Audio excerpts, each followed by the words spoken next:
Okay, so let's start this second event in the series of the breakfast briefings on European strategic autonomy, organized by the Foundation for European Progressive Studies, FEPS. A very good morning from Brussels to all joining. My name is Aline, Burni, and I work as policy analyst on international relations at FEPS.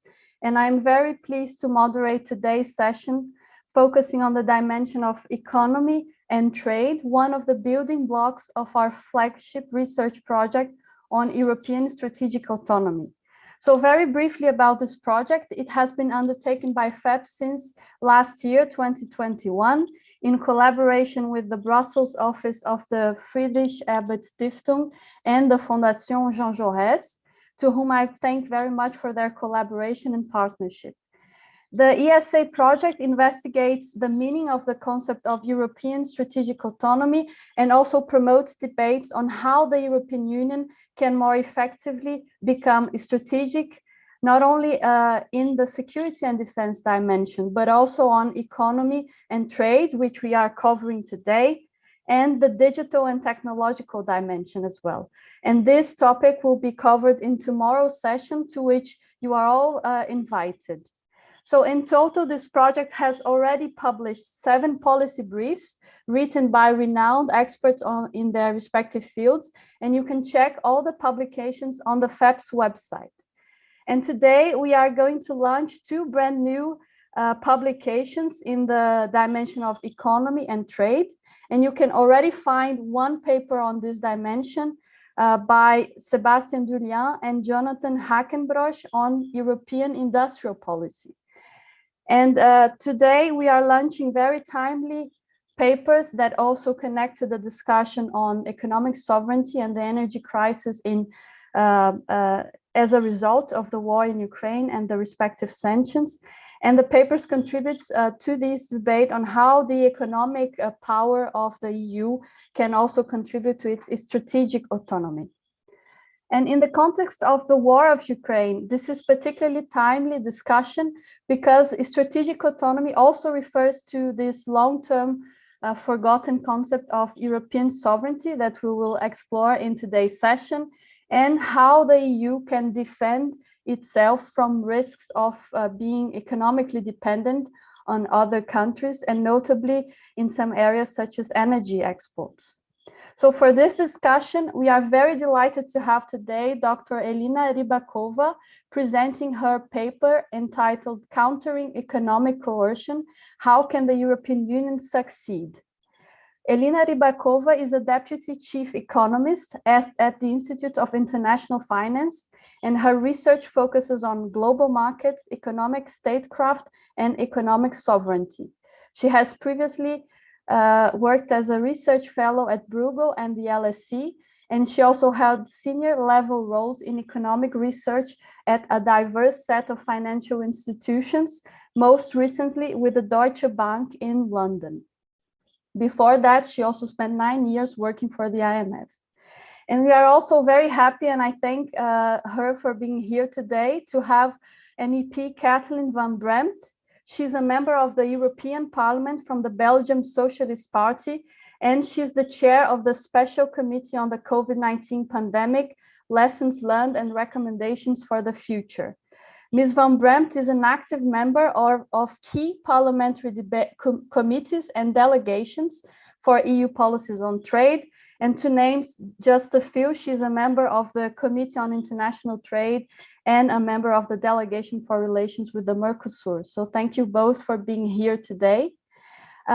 Ms. Von Brampt will share her insights with us and offer a perspective from an MEP who is actively engaged in European policymaking on trade.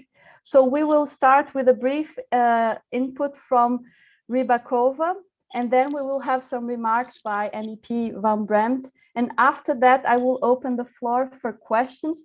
You can feel free to write your questions on the Q&A tool. And also, if you want to take the floor to pose your question verbally, you can also let us know by the chat tool, okay?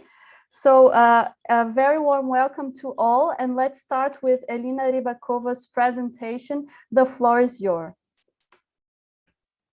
Thank you so much, Aline, and colleagues and the collaborators on this big project that indeed started about a year ago, that it turned out particularly timing given the background of the war. I just want to quickly give the setting to this discussion about economic sovereignty. This was indeed, as Alina pointed out, a sort of a forgotten concept until recently. We've had European Union having the luxury for over 20 years of being able to exist as purely an economic union, was very set, clear global rules on international trade, multilateral organizations that were separate from foreign policy or defense or national security objectives.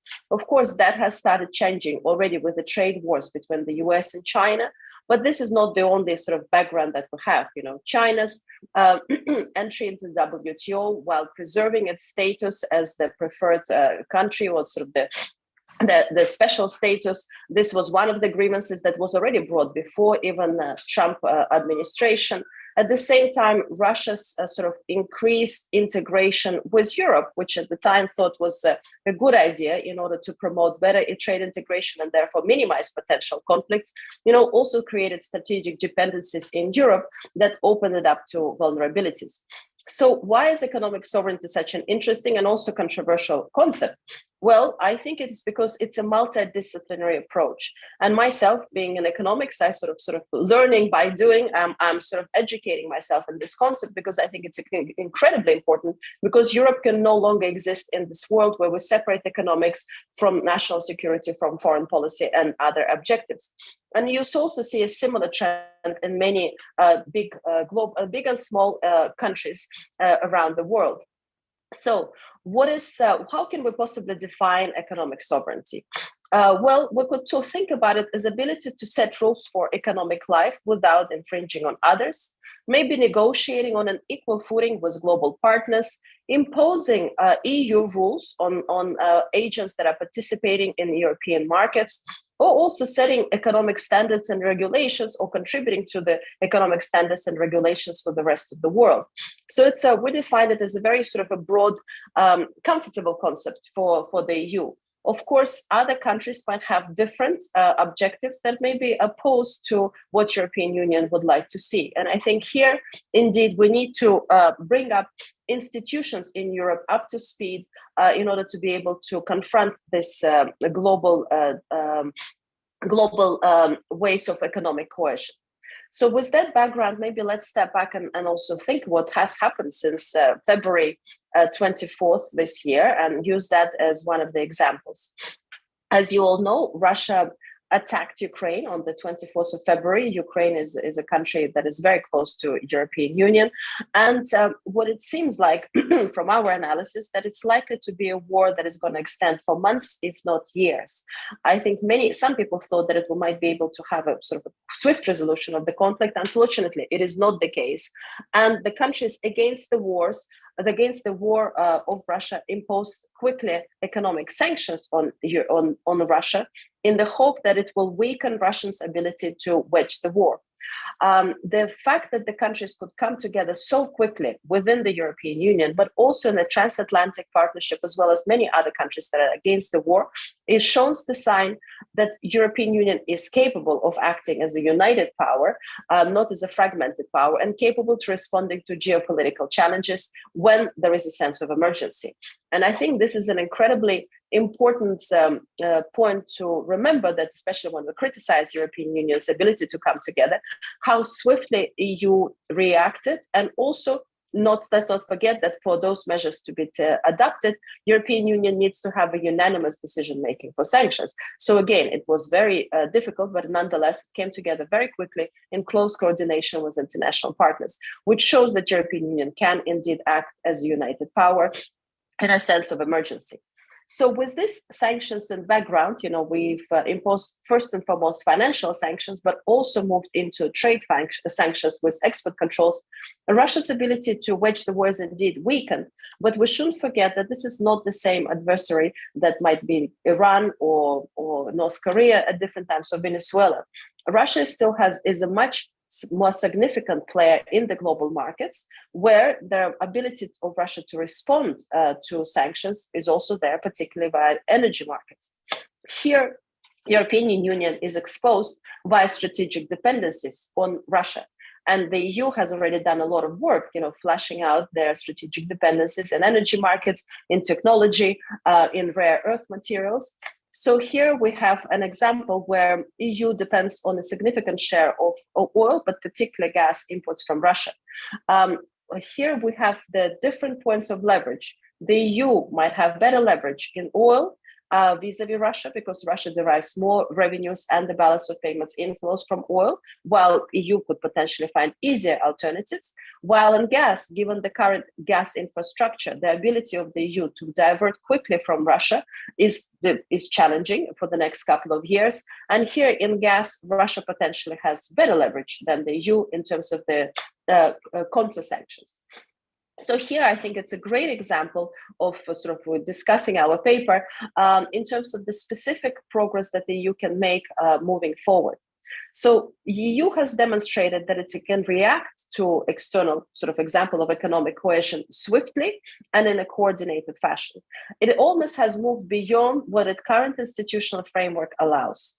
And here we need to bring the institutional framework up to speed in order to be able to continue facing this challenge, which is unlikely to go away in the near term, but also many other challenges. And I think on this front, it is important that we already see in the news, better coordination or potentially a unified and OFAC-like entity on sanctions. That could be one very specific step going forward. The next step going forward could be the better coordination on the energy purchases and energy gas, particularly storage. And here EU could avoid acting as a fragmented power where some of the weaker countries might find themselves in a difficult situation with gas come November, October, where the storage capacities are maybe not there. Their ability to refill the storage capacities over the summer is also not there. So the EU acting as a unified power, just like it did in the COVID vaccines, the ability to find a common energy platform for negotiations and also sharing the storage if there is indeed a hit from Russia, that could be another important institutional improvement, which could be similar to the challenges that of the European Union's debt issues in 2011, which made huge progress for the European Commission. It could be a similar kind of challenge that will possibly transform the Commission, particularly the DG energy part of it, going forward. So these are the two important sort of aspects that we can do: the unified OFAC, the unified OFAC-like structure, the unified energy purchases. That could be sort of like a reformed policy toolkit for more effective machinery for Europe to go forward. And then finally, in this context, so we'll make other recommendations in the paper, but I want to tie them in specifically to this conflict. We have set rules for critical infrastructure in Europe, ability of foreign countries to invest in critical infrastructure in Europe. But it seems that the toolbox is falling a little bit short of what might be needed. We have each individual country deciding on the critical infrastructure, while the European Commission can just make an opinion, but it's not binding opinion. It's just sort of a consultation or suggestion. We might want to move a step forward, given the example of Rosneft and Gazprom owning important parts of critical infrastructure, to potentially have actually a binding opinion coming from a joint European Union body, which was its effects all across the board. And then finally, very quickly on sanctions, which originally we thought would be a bigger part of the extraterritorial application of sanctions. But for now, it seems that it might, US has not resorted to using extraterritorial application of sanctions in this specific case, but there's a lot of discussions whether it might need to do so with China and India continuing purchases of Russian oil. EU need to think whether it's comfortable with that or whether it would prefer to still treat the extraterritorial sanctions application as illegal, which the European Commission has stated, and finding the ways to also protect itself, maybe in the future, from also being exposed to the extraterritorial application of sanctions. And with that, I stop. Thank you so much. And it's an honor to be on such a fantastic panel. Thank you. Thank you very much, Dr. Ribakova. So I will pass the floor to MEP Van Brampt now. I just wanted to briefly comment that it's very common in our discussions on European strategic autonomy to emphasize this challenge, this issue of the unity among the different member states and the need for better coordination at the level of the EU. And Ribakova has very rightly so emphasized in her paper that the EU has responded to the Ukraine crisis with a very high level of determination and unity that has even surprised many observers. But as she rightly points, so the cost of the sanctions, as we see, is rising for the countries imposing these sanctions, and this unity is already under threat. So it will remain a challenge to maintain this unity and the coordination at the level of the EU as well. So let's hear more from a policymaker perspective. Thank you very much, MEP Van Brampt, and the floor is yours. Thank you very much, and good morning to you all. I hope you can hear me well, because I'm calling you from Strasbourg. We have our plenary session in Strasbourg, and let's regard this as one of the very positive things that can come out of a crisis. We learned to work remotely, and to have these sort of webinars, it would not be possible if we could not do that remotely. And let's stick to that good principle of trying to learn from each other via these webinars, and calling in from all sort of places in Europe and far beyond. So let me just tap into a few issues that Elina Ribakova mentioned.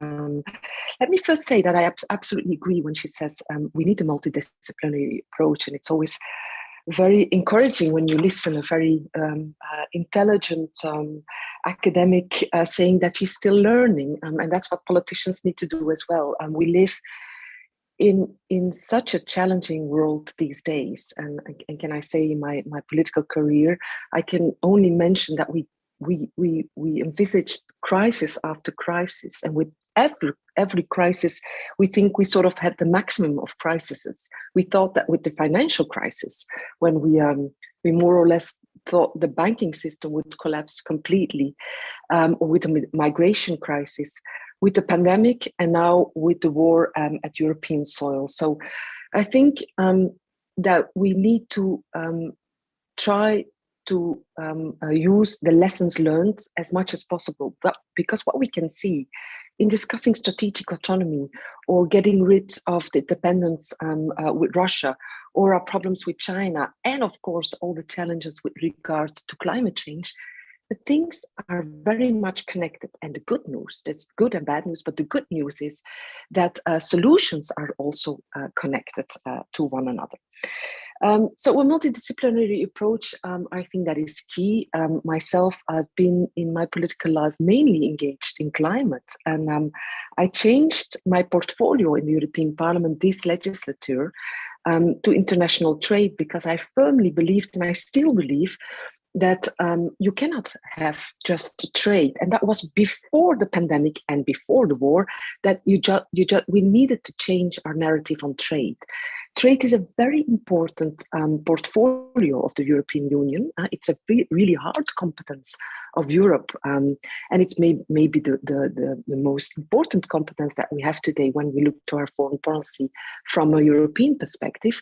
But the way Europe looked at trade, namely, we need free trade, full stop, is no longer the narrative that we need. In the beginning of this term, I really focused that changing trade within the narrative of the Green Deal. I still think that is extremely important, and we are working on that. But of course, since then, a lot of things have happened. First of all, Professor Ribakova also mentioned that there was the trade wars with the US, but also with China, that learned that we cannot trade with China as we trade with Australia or the United States. China has developed itself in a completely different way than we thought, and we've been extremely naive to that. And when I come to part of the solutions, you will see that solutions for China are also solutions for what I said about climate, but also solutions on Russia. So we should not, because we are now connected to a war in Ukraine, we should not make the mistake of not keeping a very close eye on what's happening with China, and go back on the firm policies that we wanted to install when it comes to China. Again, they are connected. So yes, first of all, China, the geopolitical situation in the beginning of this term. And then, I really want to make a strong connection between the Ukrainian war and the pandemic. Of course, there couldn't be a big difference in a crisis. The one was a health crisis that overcame the whole of the world. And you cannot blame somebody for that. Some tried, but I don't think it's a sensible way to try and blame China for a pandemic. That should not be the way forward. But there is a connection, of course. When we look to one of the solutions that we made during the pandemic on the vaccination and the common purchase of vaccines, that has been considered, and rightly so, as one of the main successes of Europe during the pandemic. Because, sorry, my ear just dropped. Sorry for that. So the common purchase of the vaccines is being considered as one of the successes of the European Union, and a way forward. How can Europe act together? Although we do not have the straight competences, how can we act together? And today, I think one of the solutions, and I agree with everything that Mrs. Ribakova said on the solutions when it comes to getting independent of the energy coming from Russia. I think one of the solutions should be not just interconnection, getting LNG to Europe, and be, and I have to stress that, be really very solidary amongst each other, and keep everybody on board. Everybody needs energy, but also a common purchase of oil and gas on the international market would be a solution. And I think we need to see the lessons learned there from the pandemic. But we also made huge mistakes when it comes to the vaccination policy, and that was our global response. The moment that countries like India and South Africa asked to get the TRIPS waiver, to waive intellectual property rights on mainly European and US technology when it comes to vaccination, Europe was not home. They said no. And it has an impact up until now also when it comes to the war. We think that we are the center of the world, Europe, and we are no longer the center of the world. We need to accept that, and we need to try and understand what is happening in Africa, for instance, what is happening in large parts of Asia. And there we made, during the vaccination and the pandemic, we made huge geopolitical mistakes, and we are paying a price today. We have issued a lot of sanctions. Ms. Ribakova mentioned all of them, but they're not supported by many countries like India, many countries in Africa. And I'm not saying, let that be clear, it's only because of our lack of solidarity during the pandemic, but it's part of it. Our long-standing unjust relation with Africa when it comes to trade is, of course, also the basis of the fact that in Africa, the trust in the policies of the European Union are no longer there. And so I think we have to take that into account. So the bad news is that Europe still doesn't know how to deal with that. And the only way forward there is to be very structured and how do you say that? Not on one day defending human rights, defending values of Europe, defending the Green Deal, and the next day, because it's not in our interest, defending intellectual property rights, and so not sharing our technology, whether it's on vaccination or it's on wind farms or on interconnection, making sure that also Africa can leapfrog into the era of Green Deals. You need to make one policy when it comes to Africa. You need to make one policy when it comes to trade, and it should be based on European values. And that is my last point. I think we are working on that. That's good. I think in the start of this term, we started working, as I mentioned in the beginning, on greening our trade policies. We're doing that by, in every free trade agreement, integrating a sustainability chapter that is becoming now much more enforceable and sanction-based, and that is good. And that means that whether we deal with New Zealand, which is more easy, of course, but also when we deal with the Mercosur countries like Brazil, we have the same level of narrative on how we will impose with our trading partners the implementation of the Paris Agreement. Second, everything that relates to human rights, labor rights, environmental rights in our value chain. We're working on due diligence, but also we are working on an instrument to ban products that are produced with forced labor. That connects, of course, also to our problems with China. But it's important. It's not just China. We need to ban forced labor everywhere, including in Europe. And then we have a lot of trade defense mechanisms and instruments we're working on. It's very technical, but anti-coercion, on foreign subsidies. So you see that the narrative is switching, and that the narrative that we set in the beginning of the term is even more important today, whether it deals with getting energy, because the only way of getting rid of energy coming from Russia, the real structural way, is of course getting independent full stop, getting renewable full stop. And so the Green Deal is more important than ever. And I think on that plot, we are on that pathway, we are moving in the right direction. But geopolitically, we still have a long way to go. Thank you. Thank you so much, Ms. Von Brampt, for your comments. I think you raise a very important issue on the connection, not only between trade and strategic autonomy, but also EU values and the need to be coherent on EU external action, comprehending all these different dimensions and being coherent in the different external policies. Because we have also seen that it can be very challenging to balance the values and the coherence on the one side and the strategic needs. I think we can talk about specifically the case of energy provision at this moment, because Europe does not have a very vast policy options to replace, to change its energy imports. And we are also talking about countries that are not necessarily the more like-minded and the most respectful of human rights and democracy and the rule of law. So my follow-up question to both of you would be, so how can the EU actually balance these two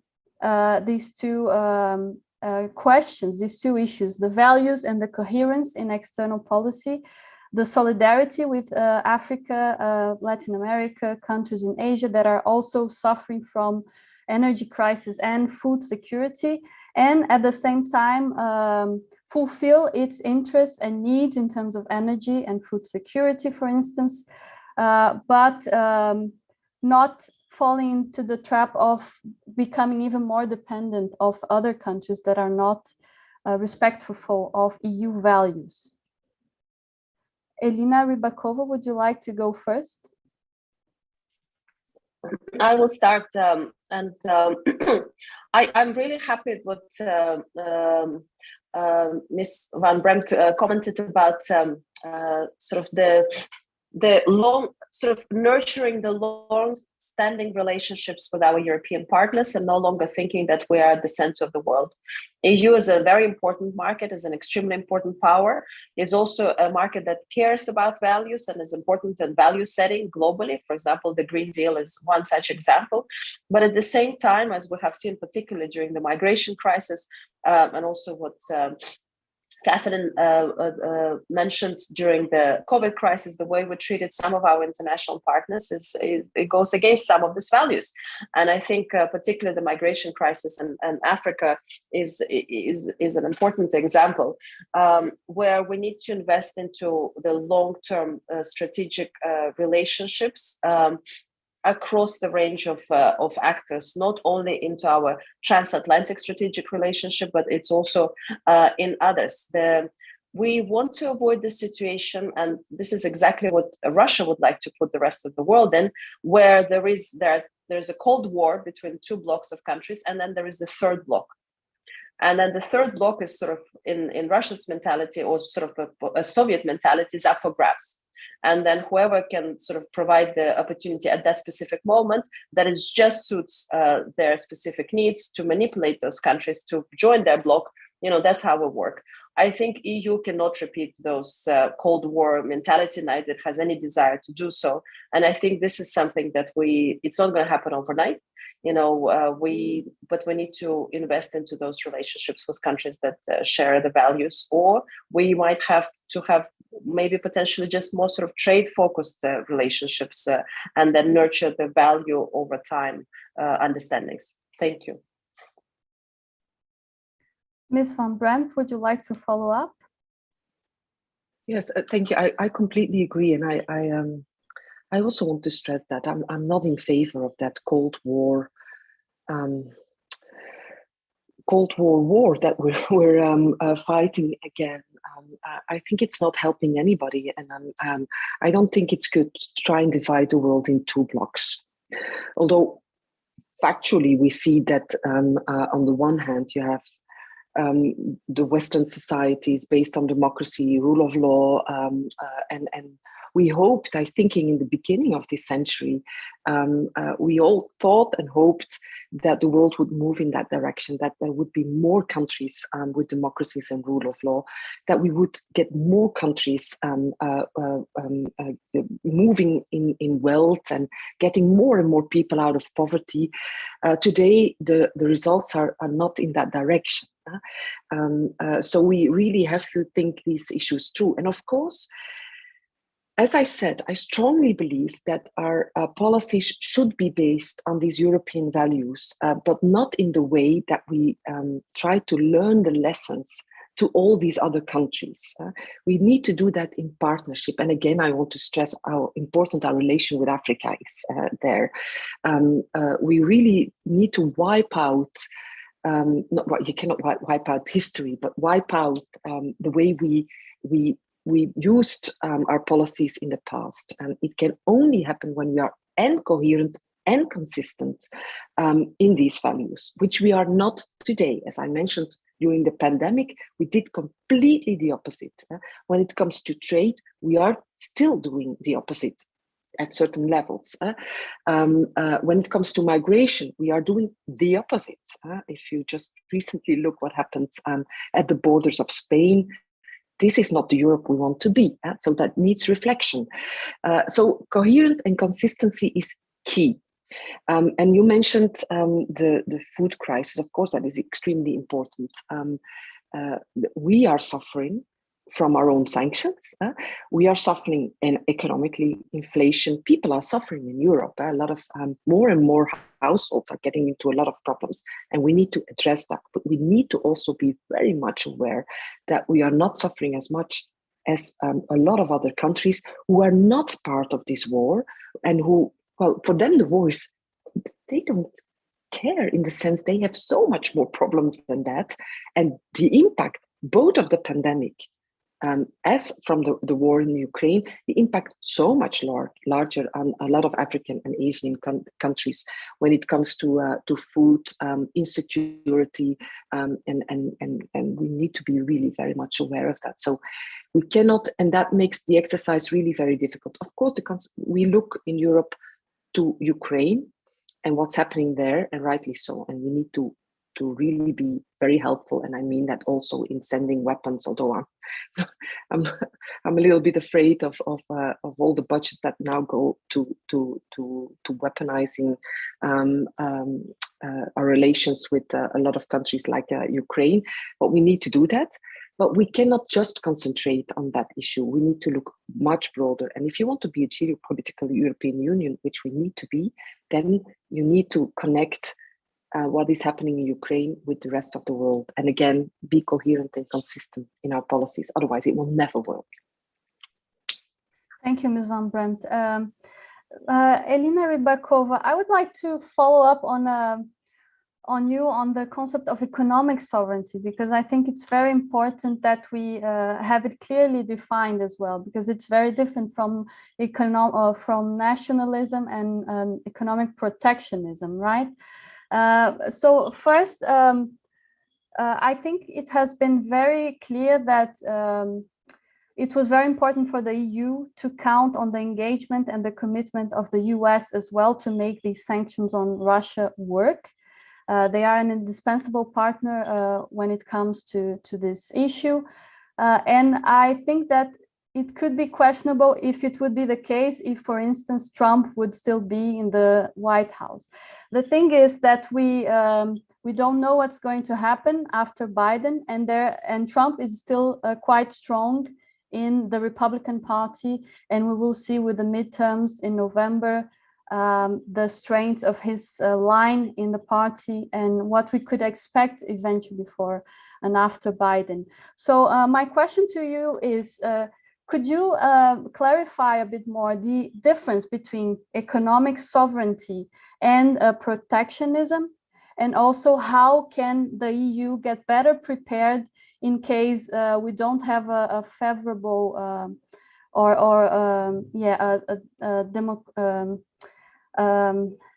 we have a Trump-alike or a nationalist protectionist politician back to the White House in a few years from now? Thank you so much for a very challenging question. My internet is maybe not fantastic, so I will switch off the video just so that we have the good voice connection. So on the first one, the difference between economic sovereignty and protectionism is indeed the most difficult and defined line there. And I think the difference there is economic values of the EU. And the EU is built on the economic values of freedom, for the enterprises, ability to cost our decisions, so if one verges too much into what prevents us of verging too much into protectionism is not only the values, but the way that we assess our decisions. And if we have the cost assessment of this protectionism, for example, if we would like to have sort of, investment controls, and therefore would like to have maybe more domestic enterprises being involved in strategic infrastructure. If we're going too far, it will produce a benefit for this enterprise, but it will produce a cost for the rest of the consumers in the EU. So I think for us, being also aware of the economics of it, costing our decisions will then flesh out where we're going too much into the area of protectionism, which no longer benefits us economically or supports our values. So that's probably the only aspect I can suggest here. On the transatlantic partnership, you bring up a key issue. As you say, midterms will be potentially very challenging for this administration. High energy prices. Again, it brings sort of what we talked about earlier is sort of that there are different challenges, but solutions sometimes are common. So there is also a challenge of inequality in the US, and it's now coming to sort of again to manifest itself in the political outcomes. Because we as economists don't pay enough attention to inequality, especially macroeconomists. Then it sort of undermines a lot of the sort of democratic political processes because of the misinformation of people. And again, so given the high dependence on driving in the US for lower income individuals, these high energy prices are absolutely destroying their livelihoods. And as macroeconomists, we're not necessarily focused on that. So again, the midterm is likely to be challenging. The presidential elections, of course, are still very uncertain. And I think that's why I mentioned secondary sanctions. It might be easy for the EU as an emergency measure to jump on the bandwagon of secondary sanctions and say, look, if we put the energy embargo, we need the US to support us with the secondary sanctions on other countries. But as you say, come down, a few years down the road, the EU itself might be exposed to the secondary sanctions, again, as we have seen with the case of Iran and the nuclear deal. So we do need to maybe not reach to this easy, quick solutions that might help us today, but will undermine us in a couple of years' time. Thank you, Elina. And so now we are mostly talking about the capacity of the EU to protect from sanctions. And this is the main focus of your paper. So how your paper focuses on how the EU can protect itself from external economic coercion.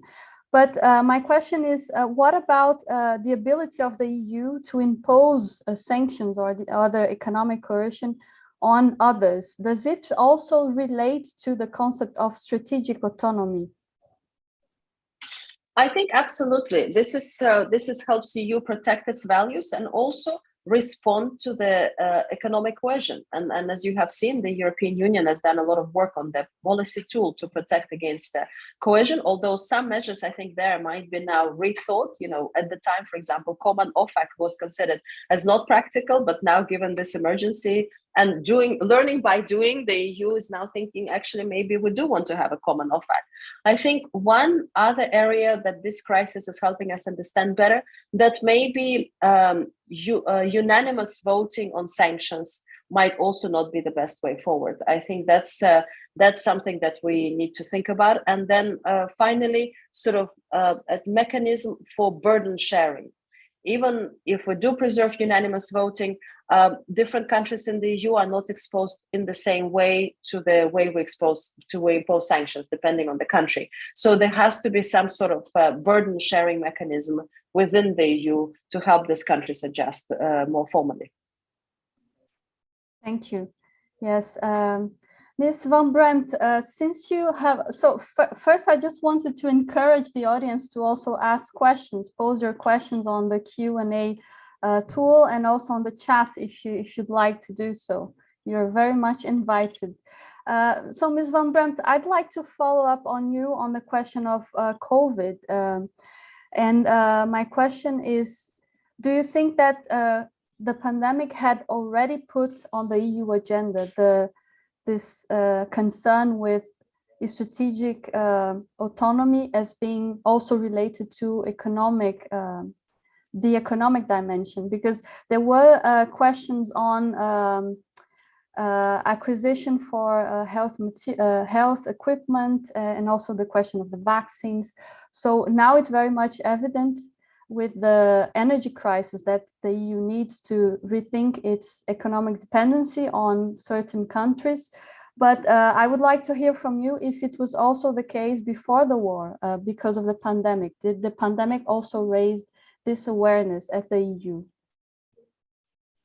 It absolutely did. I don't know whether people remember, but in the beginning of the pandemic, there was, of course, a lot of anxiety, and of course, nobody knew what was really happening. Yeah? Also, our governments didn't know, and the European Commission, and it took us a few months before getting there. And all of a sudden, borders were closed, also within the European Union. And that is so completely crazy because we have such an interconnected, we have one internal market.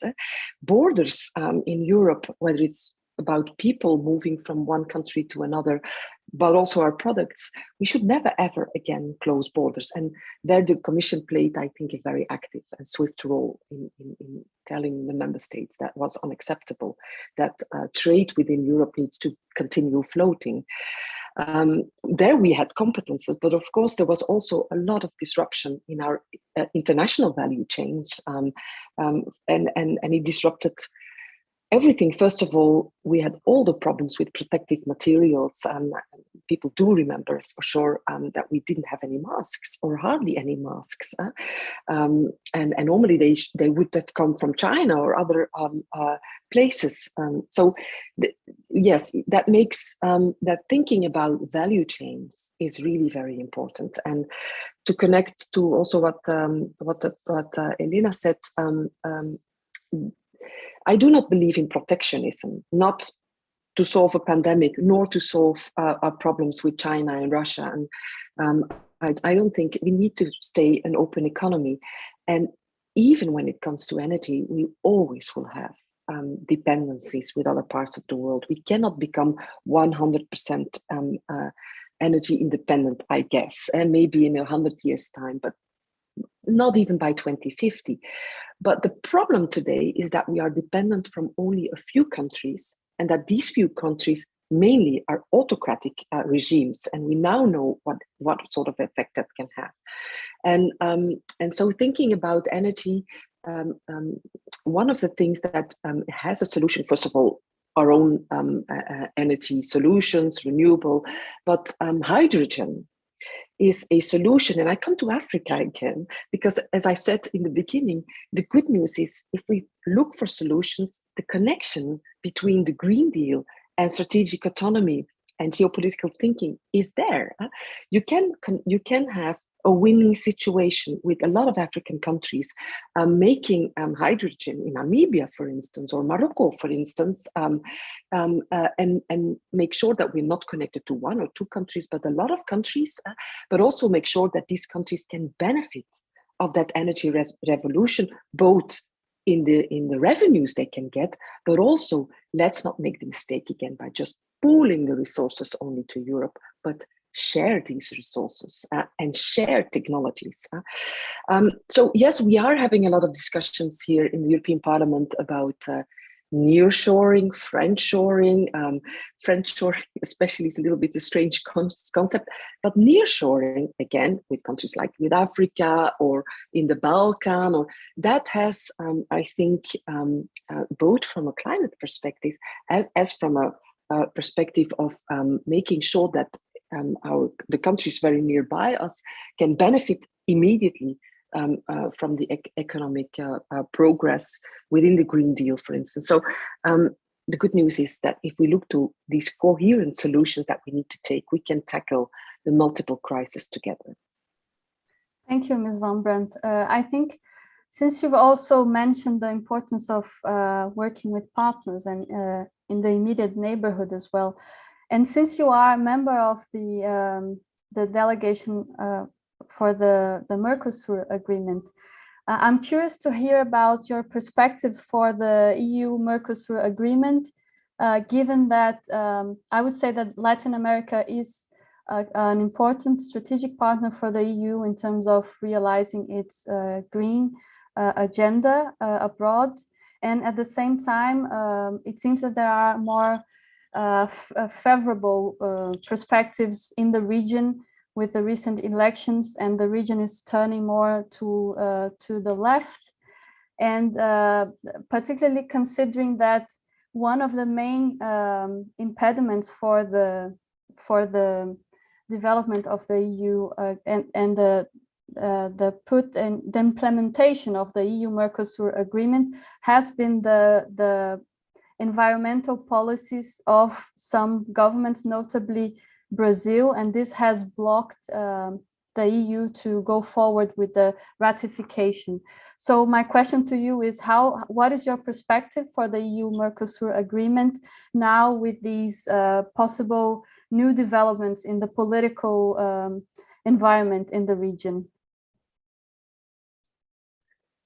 Very difficult question, I have to say, in the sense that I, of course, cannot foresee the future. But let me say a few things. I agree. I mentioned a lot Africa, but of course South America is also a very key partner. And these countries, although sometimes with very difficult regimes, like in Brazil, still are based on democratic principles. So there's a lot of work on democratization of these countries, but at least they try to move in that direction. There's some good news coming from some of these countries lately. So absolutely a key partner. Let that be completely clear. And also, as you mentioned, with regard to the Green Deal, we will need the resources. For instance, lithium. We will need that to be able to get our Green Deal done. And I repeat what I said before, but let's not make the mistake of just pulling these resources to Europe. And point final, I don't think that is acceptable anymore. It needs to be a real partnership at an equal base. Coming to Mercosur, the problem with Mercosur is, of course, the regime in Brazil. And people can choose for whom they want, as they chose Trump in the States not so long ago. They chose for Bolsonaro, but it is unacceptable what he's doing with regard to both human rights, indigenous people, and of course everything that relates to the Amazon and the deforestation there. And that's why we in the Parliament, in the beginning of this term, have set the Mercosur agreement, the free trade agreement, on hold, because you cannot be coherent with what you say and at the same time just put your signature on the Mercosur agreement. That is unacceptable. So I think two things need to happen. The first is not in our hands. I hope the Brazilian people will choose other leadership. And already there is the promise that then we'll see, but then the deforestation will stop and it will go in a completely other direction. But the second is, of course, we should not be naive, not just by regime change. And you asked the question about, will there be a next Trump after Biden? We need to be prepared in Europe, and we need to look at a longer perspective. And so we need to change that free trade agreement. We'll see how we do that, but it needs to become treatment that really can enforce the Paris Agreement. Let that be clear. So the agreement with Mercosur needs to be a leverage to change the deforestation. If not, it will not be accepted by the European Parliament. Yes, thank you very much. So we are reaching the end of this session. Thank you very much. I would still encourage if people want to ask a final question, feel free to do so. But if it's not the case, I would like to very much thank the two participants of this session. It was a very interesting discussion. Of course, there are different angles to tackle on this question of economic sovereignty and how trade can contribute to EU coherence in its values and also strategic autonomy. Maybe a final word for us to close. Elina, Ribakova, would you like to wrap up and maybe let us know a bit more about your expectations with regards to the effect of the sanctions on the possible end of this war that seems is going to rest for longer than expected? Well, I want to just use one of the ministers of finance that was negotiating with the IMF and was getting a lot of criticism about how awful the country is, and it's just a little bit inappropriate. And the gentleman at some point said, well, you know what, the island still floats. So I think the EU is fantastic in terms of having different issues and a lot of deliberations, and a lot of effort goes into reaching a consensus. But the EU is also actually excellent in responding to challenges. So European Union comes much faster than many people expect. And it's been demonstrated in 2011, and it's also demonstrated now again. It's been also demonstrated during COVID. Sort of takes longer time to get the consensus, but then it sort of surprises everybody just by its unity. So I hope the same thing will happen now, because we cannot act as a fragmented power. And as MEP Von Brampt was just talking about, there are many challenges, but the solutions are often the same, and we shouldn't lose track of that. On the sanctions, I think it's very important, and I think in the EU, politicians have been doing a better job in messaging, but not everybody around the world. Sanctions is not one and done. We cannot possibly expect that we're going to topple Russia as a country, as an economy, even with the unprecedented coordinated sanctions that we have done. The sanctions are likely to work over time. They are beginning to work over time. Russian insurance companies, for example, are refusing to insure aircraft, which means, that it's very much unsafe to fly in Russia anymore. But this kind of things will come sort of with time as inventories are run down. It's unlikely that Russia would have toppled and said, look, we're going to stop the war tomorrow just because of our sanctions. So I think we need to have realistic expectations of how complex and also how lengthy the effect of sanctions might be. Thank you, Ribakova. Ms. Von Brampt, your final words, your takeaways from the discussion, and how do you see the challenges ahead for the EU and how prepared it is to take them? Well, let me first thank you for your moderation and your questions, and Elina for an excellent paper. I advise all the listeners and to look into that paper, because it's really an excellent paper, and I like the way the FEPS is working on these issues, because we need each other. because it's so complex that none of us has the answer, and we need each other's expertise and views. And so thank you very much. That is very important. On the war, I have to say, I don't think anybody can win this war. Ukraine cannot and Russia cannot, I think. And I hope I'm mistaken, because we all hope Ukraine can win the war, and then but that means, and that goes for every war, that at a certain moment of time, and I hope sooner than later, we will have to sit around the table.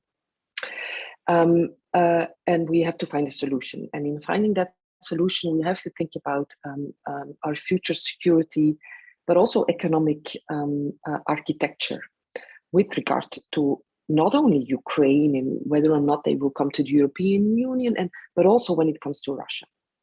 The country is too important to just leave it aside and neglect it. And for sure, that needs to be done in a post-Putin time. But it's something to consider. And my last point, when it comes to Europe, I am more optimistic.